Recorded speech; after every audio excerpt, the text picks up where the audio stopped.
Hello guys, welcome to the good chemistry. और आज हम नया चैप्टर शुरू कर रहे हैं जिसका नाम है केमिकल काइनेटिक्स। इससे पहले हमने कौन सा चैप्टर पढ़ा है? इससे पहले हमने पढ़ा है अल्कोहल, फिनॉल्स एंड ईथर्स और उसके सारे टॉपिक्स हमने कवर कर दिए हैं। तो आप जाके वीडियोस देख लेना और अच्छे से पढ़ लेना, और कोई डाउट हो तो पूछ लेना। आज से हमारा नया चैप्टर शुरू हो रहा है chemical kinetics.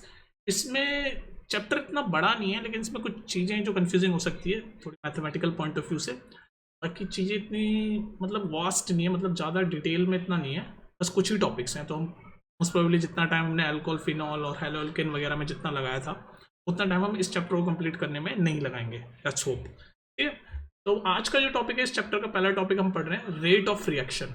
Rate of reaction.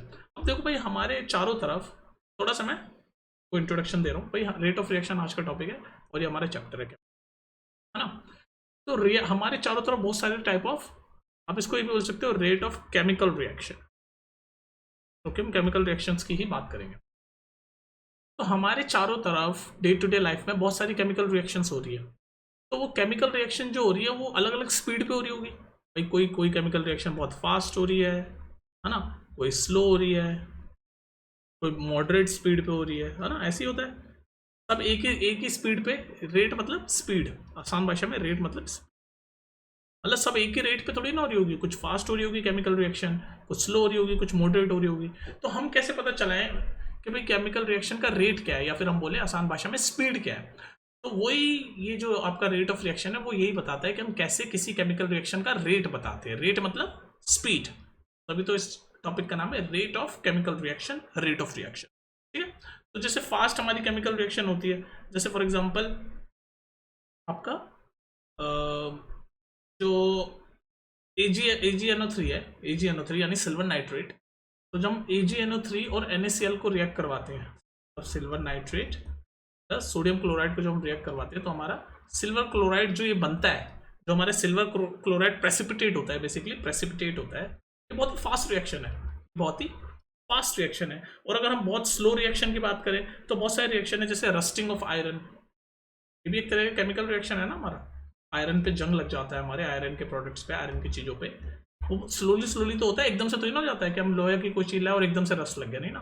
Slowly slowly धीरे धीरे जंग लगना शुरू होता है। तो वो क्या है? स्लो रिएक्शन है। इसी तरह से कुछ रिएक्शन मॉडरेट होती है, जैसे भाई शुगर केन का हाइड्रोलिसिस टू फॉर्म स्टार्च, है ना।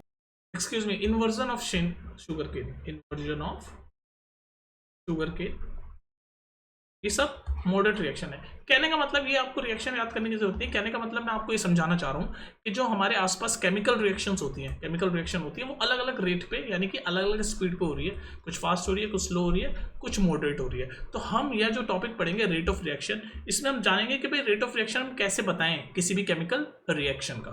ठीक है, तो वो समझने की कोशिश करते हैं। तो अगर मैं आपसे बोलूँ रेट ऑफ रिएक्शन की डेफिनेशन क्या हो, तो आप डेफिनेशन कैसे लिख सकते हो कि it is a the change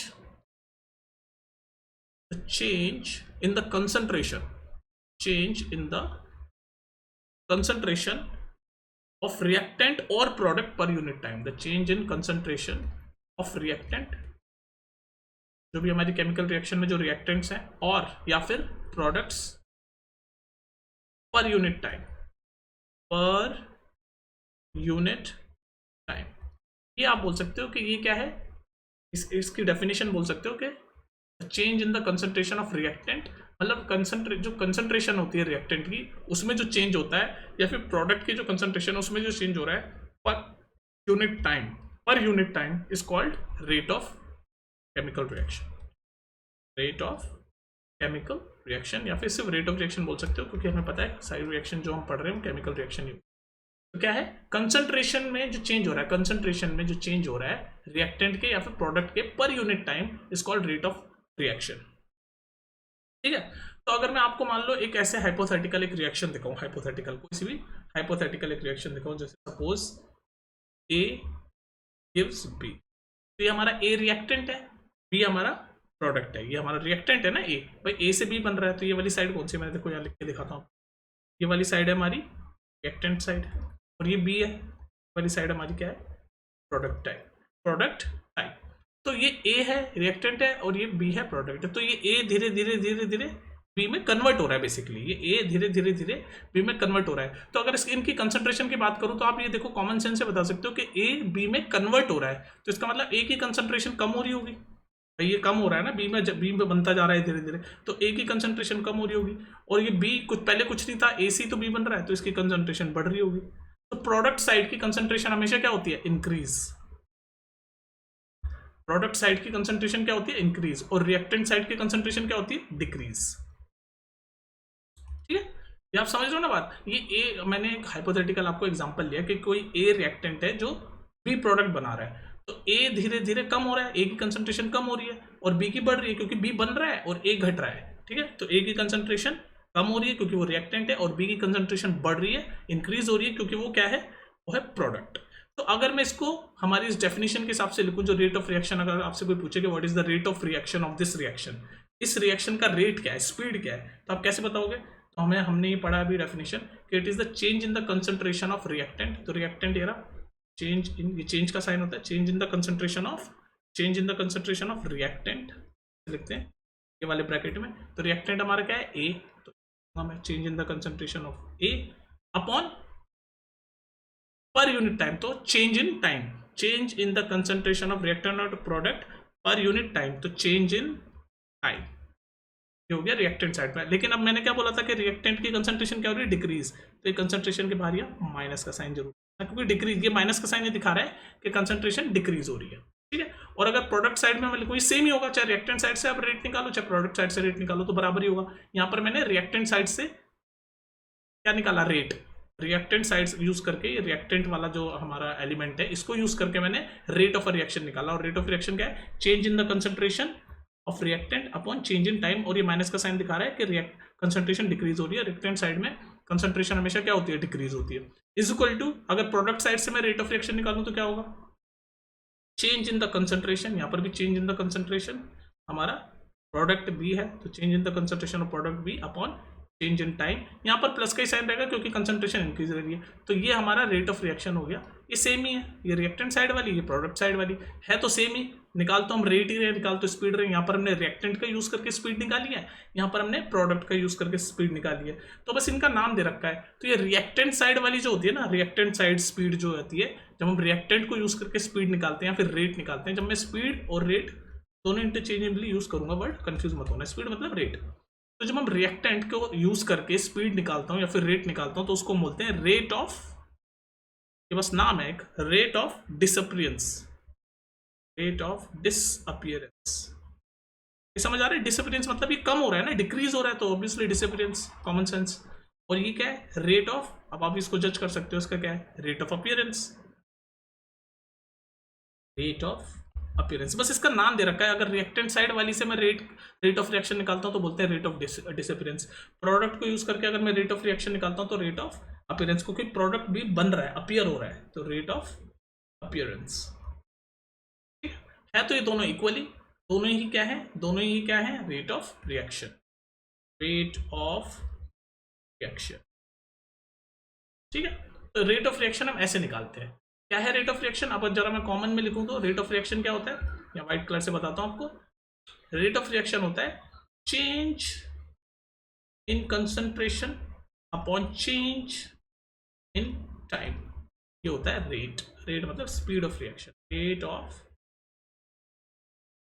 वही तो करा हमने, change in concentration, he change का साइन होता है, डेल्टा सा जो बना हुआ होता है, चेंज का साइन होता है, change in concentration upon change in time, और यहाँ पर भी change in concentration upon change in time, चाहे रिएक्टेंट साइड से निकाल लो चाहे प्रोडक्ट साइड से निकाल लो, दोनों का आंसर सेम ही आता है। ठीक है, तो ये है आपका। अब आपको मैं इसको एक हिंट से देता हूँ, क्वेश्चन करते हैं हम इस पर प्रैक्टिस, क्वेश्चन। तो देखो ये क्वेश्चन, देखो ये क्या कह रहा है, express the rate of reaction of this reaction. तो ये जो रिएक्शन लिखी हुई है, PCl5 gives PCl3 plus Cl2, तो ये जो रिएक्शन दे रखी है इसका हमें क्या बताना है, हमें इसका बताना है rate of reaction. Rate of reaction हमें एक्सप्रेस करके दिखाना है। तो हमें रेट ऑफ रिएक्शन पता है, अभी हमने पढ़ा, रेट ऑफ रिएक्शन क्या होता है, change in concentration on change in time. और जो अगर रिएक्टेंट साइड से लिखते हैं तो माइनस का साइड, और रिएक्टेंट साइड वाली जब हम लिखते हैं तो उसको रेट ऑफ डिसअपियरेंस बोलते हैं, और प्रोडक्ट साइड में लिखते हैं तो रेट ऑफ अपीयरेंस बोलते हैं। होते दोनों इक्वल हैं, तभी इक्वल टू का साइन है बीच में, है ना, होते दोनों इक्वल हैं, दोनों ही रेट ऑफ रिएक्शन ही निकाल रही हैं। ठीक है, रिएक्टेंट से निकालोगे तो ऐसे, रेट ऑफ डिसअपियरेंस बोलते हैं, प्रोडक्ट से निकालोगे तो रेट ऑफ अपीयरेंस बोलते हैं, बस बात हुई है। तो इस वाली जो आपकी रिएक्शन, केमिकल रिएक्शन जो दे रखी है, इसका रेट ऑफ रिएक्शन में एक्सप्रेस करना है तो हम कर देंगे। हमें पता है, मैं पहले यहाँ साइड में लिख देता हूँ वर्ड्स में, आपको थोड़ा सा आप नए नए हो। तो rate of reaction is equal to change in concentration, अब वो रिएक्टेंट साइड भी हो सकता है, प्रोडक्ट साइड भी हो सकता है। Change in concentration upon change in time, ये होता है रेट ऑफ रिएक्शन। तो बस इसको हम पहले रिएक्टेंट साइड से करेंगे तो चेंज, ये चेंज का साइन है, चेंज इन कंसंट्रेशन, किसकी कंसंट्रेशन है, रिएक्टेंट की कंसंट्रेशन, Cl5। कंसंट्रेशन को ऐसे इस वाले ब्रैकेट में हम लिखते हैं, change in concentration upon change in time. और ध्यान रखना है रिएक्टेंट साइड है तो इसकी कंसंट्रेशन डिक्रीज हो रही होगी, तो ये माइनस साइन मत लगाना, मत भूलना, ठीक है, जो कि बराबर होगी। अब ये दोनों प्रोडक्ट हैं, चेंज इन कंसंट्रेशन, इसका concentration Cl3 upon change in time, कोई दिक्कत नहीं है, इज इक्वल टू, ये भी प्रोडक्ट है, प्लस का ही साइन है, नहीं लिखो तो भी प्लस का ही साइन होता है, या माइनस तो मेंशन करना पड़ेगा, प्लस को तो मेंशन करने की जरूरत नहीं है। बाकी अगर आपको करके दिखाना है तो ऐसे कर, ये भी चेंज इन कंसंट्रेशन और चेंज इन टाइम, और ये प्रोडक्ट साइड है तो प्लस, बस ये एक्सप्रेस कर दिया हमने। तो ये तीनों ही रेट ऑफ रिएक्शन निकाल रहे हैं, ये भी रेट ऑफ रिएक्शन निकाल रहा है, ये रिएक्टेंट साइड से निकाल रहा है, ये भी रेट ऑफ रिएक्शन निकाल रहा है, ये प्रोडक्ट साइड से निकाल रहा है, ये रिएक्टेंट साइड से निकाल रहा है, और ये भी रेट ऑफ रिएक्शन निकाल रहा है, ये भी प्रोडक्ट साइड से निकाल रहा है। कोई सा भी हम यूज कर सकते हैं रेट ऑफ रिएक्शन को निकालने के लिए, यानी स्पीड ऑफ रिएक्शन को निकालने के लिए। और जो रिएक्टेंट साइड यूज करके जो हम रेट ऑफ रिएक्शन निकालते हैं उसका नाम क्या है, रेट ऑफ डिसअपियरेंस। डिसअपियरेंस क्यों है, आपको समझ आ रहा है ना, डिसअपियरेंस मतलब क्योंकि इसकी कंसंट्रेशन कम होती जा रही है, माइनस का साइन ये दिखा रहा है, कम होती जा रही है, डिसअपियर होती जा रही है, और इनको बोलते हैं प्रोडक्ट वालों को रेट ऑफ अपीयरेंस, क्योंकि ये आते जा रहे हैं, इनकी बढ़ती जा रही है, क्योंकि यहाँ से ये कन्वर्ट हो रहे हैं ना, ये रेट ऑफ अपीयरेंस, और ये भी सेम है, रेट ऑफ अपीयरेंस, ठीक है। तो ऐसे हम एक्सप्रेस करते हैं रेट ऑफ रिएक्शन को, change in concentration upon change in time, मतलब अगर कंसंट्रेशन जैसे जैसे चेंज होगा उसी हिसाब से आपकी रेट ऑफ रिएक्शन वेरी करती है, ठीक है। एक और देखते हैं, हम एक और देख लेते हैं ताकि आपको थोड़ा और आइडिया हो जाए। अगर मान लो मैं आपके सामने ये लिखूं, एक और क्वेश्चन, वही आपको रेट ऑफ रिएक्शन एक्सप्रेस करनी है। मैं आपके सामने जो लिख रहा हूं ये है 2N2O5 gives, ठीक है, सोडियम पेंटॉक्साइड बोलते हैं इसको, sodium dioxide, sorry nitrogen pentoxide, और ये नाइट्रोजन डाइऑक्साइड और प्लस ऑक्सीजन, ठीक है। तो ये हमारी रिएक्शन है, इसको हमें रेट ऑफ रिएक्शन में एक्सप्रेस करना है। तो अब एक चीज ध्यान रखना, हमारा एक चीज आपने ध्यान रखना कि यहाँ पर ये जो कॉफिशिएंट है, इसको कॉफिशिएंट बोलते हैं, ये जो हमारा एलिमेंट है इसके पीछे, जो हमारा कंपाउंड है उसके पीछे जो नंबर लिखा होता है उसको हम बोलते हैं कॉफिशिएंट। इसका एक और नाम होता है स्टोइचियोमेट्रिक कॉफिशिएंट, स्टोइचियोमेट्रिक, अगर इतना आपको नहीं बोलना कॉफिशिएंट बोलो चलेगा। क्या बोलते हैं, स्टोइचियोमेट्रिक कॉफिशिएंट। तो ये क्या है, कॉफिशिएंट है, और ये कॉफिशिएंट रिएक्टेंट और प्रोडक्ट के इक्वल नहीं है। आप देखो यहाँ पर रिएक्टेंट साइड में कॉफिशिएंट 2 है, यहाँ पर प्रोडक्ट साइड में एक जगह 4 है और एक जगह 1 है, तो यानी कि हमारे जो कॉफिशिएंट है वो सेम नहीं है। बाकी देखो प्रीवियस इक्वेशन में यहाँ देखो कॉफिशिएंट सेम है, सब में 1 1 है, या रिएक्टेंट साइड में भी 1 है, या दोनों प्रोडक्ट साइड में 1 है, कुछ नहीं लिखा होता तो 1 होते हैं ना। इससे प्रीवियस जो देखा था मैंने, ये कॉमन दिखा था, उसमें भी ए और बी जो जनरल इक्वेशन दिखाई थी उसमें भी आपका कॉफिशिएंट कुछ नहीं लिखा था, यानी दोनों साइड 1 1 ही है। तो आपके अगर कॉफिशिएंट रिएक्टेंट साइड और प्रोडक्ट साइड में सेम है तो कोई दिक्कत नहीं है, जैसे हम अभी करते आ रहे हैं वैसे ही करेंगे। लेकिन जैसे इस केस में हमारे ये कॉफिशिएंट अलग अलग हो गए, कॉफिशिएंट हमारे अलग अलग हो गए, तो इस केस में आप कैसे रेट ऑफ रिएक्शन एक्सप्रेस करोगे, सेम ही वैसे करोगे, सेम प्रोसेस ही है। पहले मैं आपको बताता हूँ क्या चेंज है, पहले आप सेम प्रोसेस ही करोगे। कैसे होगा हमारा रेट ऑफ रिएक्शन, पहले रिएक्टेंट साइड का हम कर रहे हैं, change in concentration of N2O5 upon change in time, और हमारा माइनस का साइन तो आएगा ही, माइनस का साइन आएगा क्योंकि ये रिएक्टेंट साइड है, बराबर change in concentration of product NO2 upon change in time, ये प्रोडक्ट है तो प्लस का साइन, नहीं भी लिखाओगे तो भी चलेगा, नहीं भी लिखोगे तो भी, नहीं लिखा होता तो प्लस ही मानते हैं, इज इक्वल टू, ये भी प्रोडक्ट है, change in concentration of product upon change in time. ये तो हम जैसे करते आ रहे हैं वैसे ही करते आ रहे हैं, लेकिन अब यहाँ पर क्या है, हमारे पास कॉफिशिएंट भी है और कॉफिशिएंट इक्वल नहीं है। अगर इक्वल है तो कोई दिक्कत नहीं है, लेकिन इक्वल नहीं है, यहाँ पर 2 है, यहाँ 4 है, यहाँ 1 है, सब में इक्वल होने चाहिए। सारे रिएक्टेंट और प्रोडक्ट साइड में हमारे कॉफिशिएंट अगर इक्वल है तो कोई दिक्कत नहीं है, लेकिन अलग अलग है तो हम क्या करेंगे, जैसे यहाँ पर 2 है तो इसको 1/2 से मल्टीप्लाई करेंगे, कर दिया। यहाँ पर 4 है तो इसको 1/4 से मल्टीप्लाई करेंगे। यहाँ पर 1 है तो 1/1 से मल्टीप्लाई कर सकते हैं इसे दिखाने के लिए, लेकिन वो तो 1 ही रहेगा, तो नी भी लिखोगे तो भी कोई दिक्कत नहीं। तो ये है आपका, ये हमने एक्सप्रेस कर दिया रेट ऑफ रिएक्शन को, रेट ऑफ रिएक्शन। और इस केस में क्या था, इस केस में हमारे पास ये जो कॉफिशिएंट थे स्टोशियोमेट्रिक कॉफिशिएंट, वो क्या थे, स्टोशियोमेट्रिक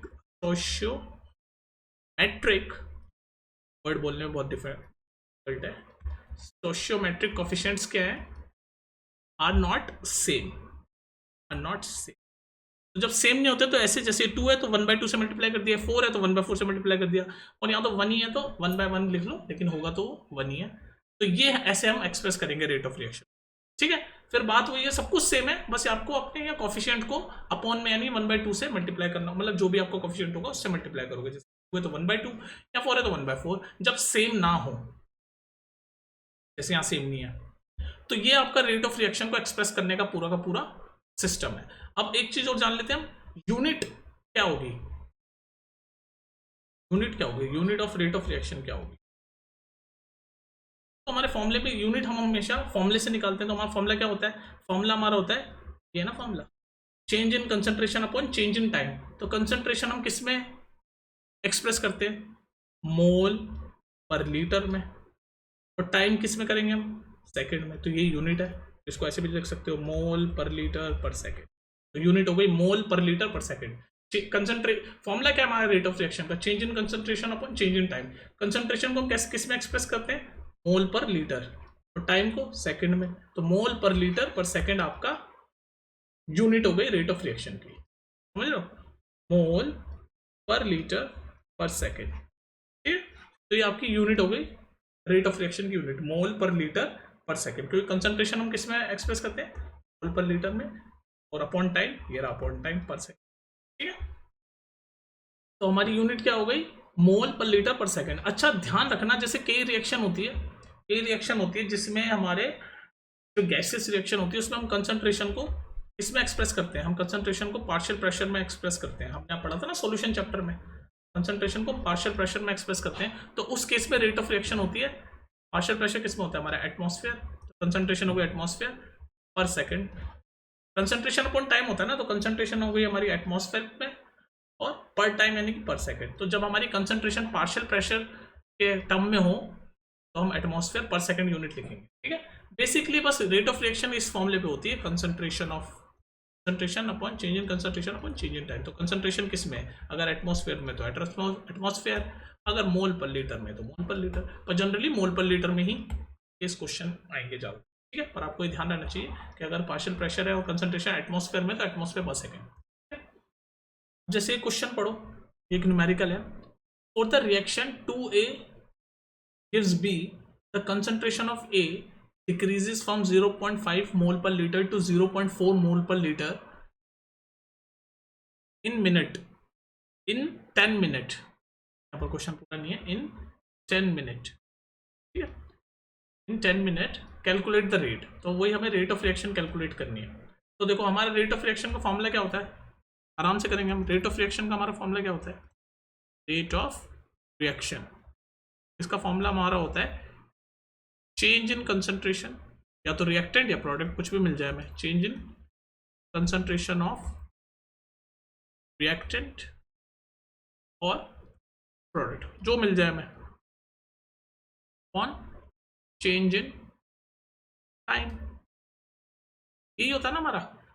तो बस अब इसी बेसिस पे हम कैलकुलेट कर देंगे। तो यहाँ पर ये आपका क्या है, रिएक्टेंट है, ये आपका प्रोडक्ट है, तो हमें रिएक्टेंट का दे रखा है कंसंट्रेशन, और चेंज इन कंसंट्रेशन मतलब फाइनल कंसंट्रेशन मतलब इनिशियल कंसंट्रेशन, ये होता है ना चेंज मतलब फाइनल माइनस इनिशियल। फाइनल कितना है 0.4 और इनिशियल था 0.5, लिखा हुआ है ना कि ए डिक्रीज हो गया 0.5 से 0.4, तो ये आपका फाइनल है, ये आपका इनिशियल है, तो फाइनल माइनस इनिशियल। तो चेंज इन कंसंट्रेशन हमारा होगा, चेंज इन कंसंट्रेशन हमारा कितना होगा, 0 फाइनल यानी कि 0.4 माइनस 0.5, चेंज इन कंसंट्रेशन ले लिया हमने। और चेंज इन टाइम, टाइम कितना है 10 मिनट में हुआ है, तो इनिशियल टाइम कितना रहा होगा आपका 0, फाइनल टाइम आपका कितना होगा 10, तो 10 माइनस 0 10, तो यहाँ पर मिनट में चल रहा है। और ये मोल पर लीटर में चल रहा है तो लिख दो मोल पर लीटर। और ध्यान रखना, देखो अभी जो मैंने बताया था कि यहाँ पर ये जो स्टोइचियोमेट्रिक कॉफिशिएंट है सेम नहीं है, रिएक्टेंट पे कॉफिशिएंट 2 है और प्रोडक्ट साइड में 1 है, तो 1/2 से हम मल्टीप्लाई भी करेंगे 2। और ये रिएक्टेंट साइड से हम निकाल रहे हैं कंसंट्रेशन, रिएक्टेंट साइड से हम निकाल रहे हैं रेट, क्योंकि रिएक्टेंट का ही हमें कंसंट्रेशन दे रखा है, ए वाला साइड रिएक्टेंट है ना, तो हमें माइनस का साइन भी लगाना है। ये हमारा आंसर, तो ये हमारा रेट ऑफ रिएक्शन। सॉल्व कर दो बस अब इसको। चेंज इन कंसंट्रेशन मतलब फाइनल माइनस इनिशियल। चेंज का मतलब ये होता है फाइनल माइनस इनिशियल। तो फाइनल हमारा मोल था 0.4, क्योंकि 0.5 से 0.4 हो रहा है, तो फाइनल 0.4 हो गया, इनिशियल था 0.5, तो फाइनल माइनस इनिशियल। और टाइम 10 मिनट में हुआ, यानी फाइनल टाइम, इनिशियल टाइम 0 रहा होगा, फाइनल टाइम 10 है, तो फाइनल माइनस इनिशियल, 10 माइनस 0 10 ही लिख दिया मैंने। और ध्यान रखना मिनट में है। अब ये मत बोलना आपने यूनिट बताई थी कि मोल पर लीटर पर सेकंड, अगर सेकंड में टाइम दे रखा है तो यूनिट यही होगी, अगर मिनट में दे रखा है तो मोल पर लीटर पर मिनट। तो इस केस में हमारा मोल पर लीटर और मिनट है। तो बस अब इसको सॉल्व कर दो। और ये मैंने अभी बताया अगर कॉफिशिएंट सेम ना हो तो उसको अपॉन 1/2 करो। और ये माइनस का साइन दिखा रहा है कि हम रिएक्टेंट साइड से रेट ऑफ रिएक्शन निकाल रहे हैं, क्योंकि हमें ये ए क्या है, रिएक्टेंट साइड है, तो माइनस, क्योंकि डिक्रीज होगा। और इसको हम क्या बोलेंगे, रेट ऑफ डिसअपीयरेंस भी बोलेंगे, क्योंकि हम रिएक्टेंट साइड यूज करके रेट ऑफ रिएक्शन निकाल रहे हैं। तो बस आप इसको सॉल्व कर दो। जब इसको सॉल्व करोगे, ये -1/2 अभी एज इट इज लिख देते हैं बाहर। 0.4 माइनस 0.5 कितना होगा, 0.1 0.1 होगा, -0.1 अपॉन 10, और ये होगा यूनिट मोल पर लीटर, और टाइम मिनट में तो पर मिनट। इसको आप फर्दर सॉल्व करो यहाँ पर आगे, तो आपका होगा ये माइनस माइनस प्लस हो जाएगा, माइनस माइनस प्लस हो जाएगा, तो आपका ऊपर आ गया 0.1, नीचे आपका हो गया 20 मोल पर लीटर पर मिनट। अब तो नॉर्मल मैथ्स है, तो 0.1 और ये 20 है, तो यानी 1/200, ये डेसिमल हटाऊंगा तो नीचे 0 आ जाएगा, तो 1/200, तो 1/200 यानी कितना होता है, 1/200 यानी कि करके देख लो, 1/200 कितना होता है, 0.005, 1/200 होता है 0.005 मोल पर लीटर पर मिनट, यूनिट लिखना मत। तो ये आपका रेट ऑफ रिएक्शन आ गया, रेट ऑफ रिएक्शन आ गया, ठीक है। चेंज इन कंसंट्रेशन हमने रिएक्टेंट साइड से निकाला है यहाँ पर, तो फाइनल माइनस इनिशियल आपको दे रखा था कंसंट्रेशन, और अपॉन टाइम, तो मिनट में आ गया हमारा यूनिट, क्योंकि मिनट में टाइम दे रखा है, तो आंसर हो गया 0.005 मोल पर लीटर पर मिनट, ठीक है। तो इस तरह से आपके न्यूमेरिकल आने वाले हैं। एक न्यूमेरिकल और देखो, वो आपका होमवर्क होगा। देखो इस क्वेश्चन को देखो, for the reaction R gives P, the concentration of the reactant changes from 0.03 mole, molar है ये, मोल नहीं है मोलार, ये मोलार क्या होता है, मोल पर लीटर ही होता है, पढ़ा था ना आपने सॉल्यूशन चैप्टर में, इसको इसने मोलार में लिख दिया, कोई बात नहीं। तो 0.03 mole to 0.02 molar in 25 minute, calculate the average rate of reaction. तो अब ये देखो, एवरेज से कंफ्यूज मत हो जाना, वही बोल रहा है, रेट ऑफ रिएक्शन ये निकालनी है, इसका पूरा नाम एवरेज रेट ऑफ रिएक्शन भी बोल सकते हैं। अब ये मत सोचना क्या नई चीज आ गई, वापस वही है, आप इसको होमवर्क में कर सकते हो, होमवर्क में कर लोगे ना। हमारे पास क्या है, rate of reaction, change in concentration upon change in time, तो हमें फिर से रिएक्टेंट साइड का दे रखा है, तो माइनस का साइन हमारा आएगा। चेंज इन कंसंट्रेशन, तो कंसंट्रेशन हमारी 0.03 से 0.02 हो रही है, तो ये फाइनल है, ये इनिशियल है। तो चेंज इन कंसंट्रेशन क्या होता है, फाइनल माइनस इनिशियल, तो यानी कि 0.02 माइनस 0.03 हो गया change in concentration, upon change in time, time 0 से 20 मतलब 25 मिनट लगे, यानी इनिशियल टाइम 0 रहा होगा, फिर 25 रहा होगा, फिर फाइनल टाइम है, इनिशियल टाइम है, तो चेंज इन टाइम क्या होगा, फाइनल माइनस इनिशियल, यानी 25 माइनस 0 और 25। बस अब देखो यहाँ पर हमें, जैसे प्रीवियस क्वेश्चन में तो हमें स्टोइचियोमेट्रिक कोफिशिएंट को सेम करना पड़ा, तो 1/2 से मल्टीप्लाई करना पड़ा, क्योंकि रिएक्टेंट साइड और प्रोडक्ट साइड में कोफिशिएंट अलग है, यहाँ पर 2 है, यहाँ पर 1 था। पर यहाँ पर हमें कुछ चेंज नहीं करना, क्योंकि ये R और P दोनों तरफ कोफिशिएंट सेम ही है, तो बस इतना ही है, यही है बस आपका। इसको सॉल्व कर दो, आपका आंसर आ जाएगा। इसको आप सॉल्व कर दो, तो जब आप इसको सॉल्व करोगे, -0.02, ये माइनस तो बाहर है, क्योंकि हम रिएक्टेंट साइड से निकाल रहे हैं, क्योंकि रिएक्टेंट का ही दे रखा है, माइनस साइन लगाना पड़ता है जब रिएक्टेंट साइड से रेट ऑफ रिएक्शन निकालते हैं। तो प्रोडक्ट साइड से निकालते हैं तो कोई हमें माइनस साइन नहीं लगाना पड़ता। तो इसको सॉल्व करो, 0.02 माइनस 0.03 क्या होता है, ये बाहर माइनस का साइन एज इट इज, ये हो गया 0.01 अपॉन में 5। और ध्यान रखना यहाँ पर मोलार में दे रखा है, मोलार मोल पर लीटर ही होता है, ये कैपिटल M होता है मोलार, और इसका मतलब ये भी होता है मोल पर लीटर, यहाँ पर भी मिनट में है, ये मिनट। बस अब इसको सॉल्व कर दो, इसको आप जब सॉल्व करोगे तो आपका ये माइनस का साइन एज इट इज, और ये 0 पॉइंट का साइन आप हटाओगे तो नीचे 100 लिख सकते हो, तो आपका क्या बन जाएगा 1/2500, 1/2500। अब इसको सॉल्व कर सकते हो आप। इसको जब आप सॉल्व करोगे तो क्या आएगा आंसर आपका, तो आप जब सॉल्व करोगे तो आपका आंसर आएगा, माइनस का साइन आपका नहीं आएगा क्योंकि यहाँ पर ये माइनस है और ये आपका माइनस था, 0.02 माइनस 0.03 माइनस 0.01 होता है, तो ये माइनस माइनस कैंसिल हो गए, तो ये तो प्लस ही हो गया। तो 1/2500 आपका होता है 4 × 10⁻⁻⁴ मोल, ये m यानी कि मोल पर लीटर, और नीचे मिनट है, तो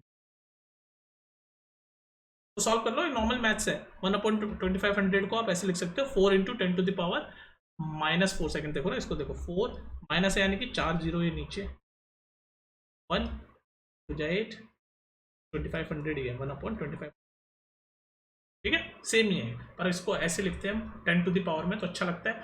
4 × 10⁻⁻⁴ मोल पर लीटर पर मिनट, ये तो मिनट में आ गया। अगर आपसे क्वेश्चन में लिखा हुआ होता कि इसको मोल पर लीटर पर सेकंड में कन्वर्ट करो, तो क्या करोगे? ये तो हमारा आंसर आ गया मोल पर लीटर पर मिनट, यहाँ पर तो बोल नहीं रखा। पर अगर बोल रखा होता कि मोल पर लीटर पर सेकंड में कन्वर्ट करो, तो ये मिनट में है, तो इसको बस 60 से डिवाइड कर देते। ये जो हमारा आया आंसर 4 × 10⁻⁵ मोल पर लीटर पर मिनट जो हमारा आया, इसको 60 से हम डिवाइड कर देते, तो ये सेकंड में भी हो जाता। ठीक है, बोला था मैंने होमवर्क, तो नहीं सॉल्व हो गया, कोई दिक्कत नहीं है। ठीक है, तो ये था रेट ऑफ रिएक्शन। इसमें आपको और कुछ करना नहीं है, क्वेश्चन प्रैक्टिस करो जाके। नेक्स्ट टॉपिक हम देखेंगे रेट लॉ। ठीक है, तो फिर मिलते हैं नेक्स्ट वीडियो में, टेक केयर।